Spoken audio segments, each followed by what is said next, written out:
د لوړو زده کړو سرپرست وزیر شیخ الحدیث مولوي نظام محمد ندیم صاحب د مرکزی خصوصي تحصیلي بنسټونو د دعوت او ارشاد لامرینو سره تعارفي ناسته وکړه.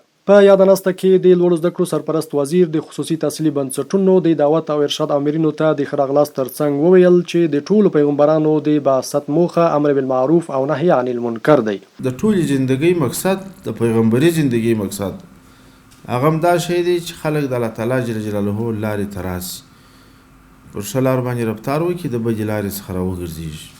او بل دا چې په خپله دعوتي زندګي کې دا طریقه د دعوت هم د زشتو الفاظو د بد اخلاقیو د دې څخه صفا وه. وروسته د لوړو زده کړو وزارت د دعوت او ارشاد رئیس شیخ شاکر الله وحدت د دعوت او ارشاد لایحې پر عملي کولو ټینګار وکړ. کومه لایحه چې د علي قدر امیر المؤمنین حفظه الله د لوري او د رئیس الوزراء حفظه الله د تقسیم لاندې وزارتونو ته شوې ده او کومه لایحه مونږ ته په لاس باندې راکول شوې ده، د هغې تطبیق دا زموږ مسؤلیت دی ایمانا او وجدانا.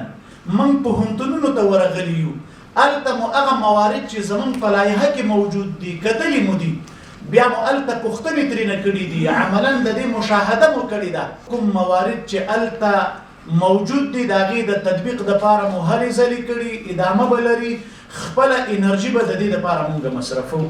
همدارنګه د مرکزی خصوصي تحصیلي بنسټونو د دعوت او ارشاد امرینو د لوړو زده کړو د سرپرست وزیر په تعارف خوښي وښوده او د دعوت او ارشاد د لایحې د پوره عملي کولو ژمنه یې وکړه.